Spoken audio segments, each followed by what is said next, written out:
Hey y'all, it's Lae'Visia Rivers. It's Sunday, so it must be time for Sunday Sins. This week's edition of Sunday Sins is a little closer to heart than my normal funny Sunday Sins are. A lady sent me a message, a Facebook message. It was a question about something, and basically she had already answered her own question by the end of the message, but I thought I would address it anyways. She has a son who recently married his partner, his male partner, of 10 years. So congratulations to them up front. But basically, this is how the story goes. She teaches Sunday school. She's originally from Southwest Virginia. Let me start at the beginning. She's originally from Southwest Virginia, and she lives in Central Florida now. I won't say the city where she lived or where she lives now or whatever for her own good, because I'm getting ready to get down and get on it. So anyway, she teaches Sunday school in the town where she lives, and her church had recently gotten a new pastor. And she invited the new pastor and his wife to her house for dinner, welcoming to the neighborhood, welcome to her new church, whatever. And after dinner, they were in her living room, and she said across the fireplace or wherever, like a mantelpiece, what she called it, in her living room was pictures. And she said the lady was looking at pictures, and she said she was telling everybody who it was. And she said and she said in the center, I guess, was a picture of her. And she said, this is my son and his husband and myself and whoever, whatever. And she said the woman just went over to whatever. And she said, the lady said, oh, this is nice or whatever. And she said she didn't think anything else of it. And she said nothing else was mentioned of it. And she said the following, whatever day this was, she said the following Wednesday after church, evening service or whatever, the pastor's wife asked her if she could speak with her. And she said the lady pulled her to the side away from everybody and asked her if her son being married to a man would be something that she would mention or would affect the way that she taught in Sunday school. And she said it really had affected her. She said, no. She said, I've taught Sunday school for years. She said, I taught my son in Sunday school. She said, it doesn't affect me in how I teach Sunday school. My son, no. And she said it had really been bothering her, and she didn't really know how to deal with it, and she had prayed about it, and she didn't know if she should change churches. She didn't know what she needed to do, and she had reached out, had prayed about it and talked to other friends about it.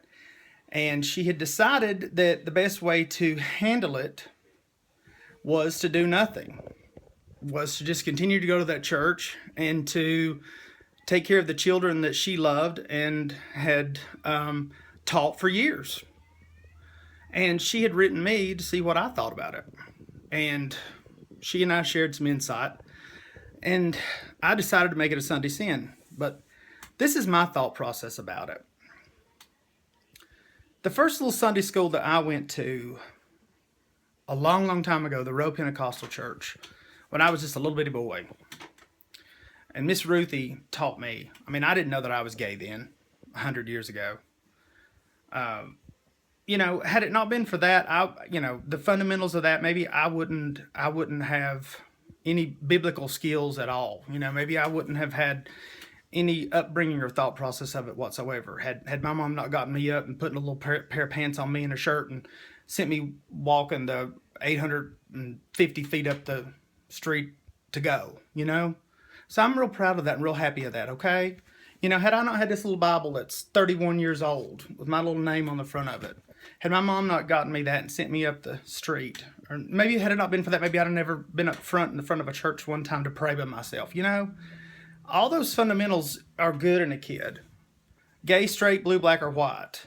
So shame on that pastor's wife for even asking that woman that, because what does it matter what your kids do when it comes down to what this woman is teaching your kids, So I guess what I'd like to say out of all this is this. And I'm going to leave it kind of real general. Y'all know those church signs in front of a church? Whatever that church sign says on the outside, y'all better be saying the same thing on the inside. And that goes for the same thing for the Christians. Whatever you're saying on the outside, you better mean on the inside. So if your church sign says on the outside, we love everybody, you better mean that on the inside too, on your church house. And you better mean that on yourselves for your Christians too.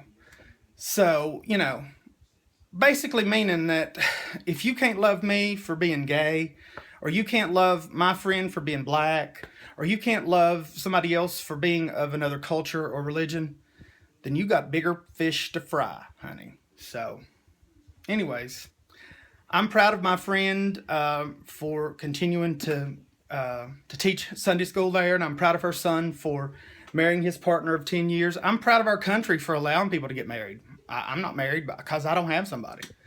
But you know what? I'm happy that we're all able to do exactly what it is that we want to do. And I'm proud that there's mamas out there that pray for all of us. Because listen, if it wasn't for prayer, I'd have been dead a long time ago. And a lot of the rest of y'all would be too. So, you know what? I almost couldn't even have done this in my wig because it meant that much to me. And it makes me emotional right now. And I'm like, am I emotional because I'm eating diet pills? Or am I, or am I emotional about this? But I'm emotional about this.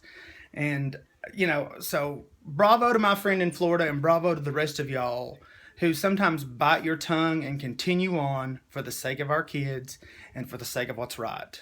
So it's Lae'Visia Rivers, and you know what? Rock on.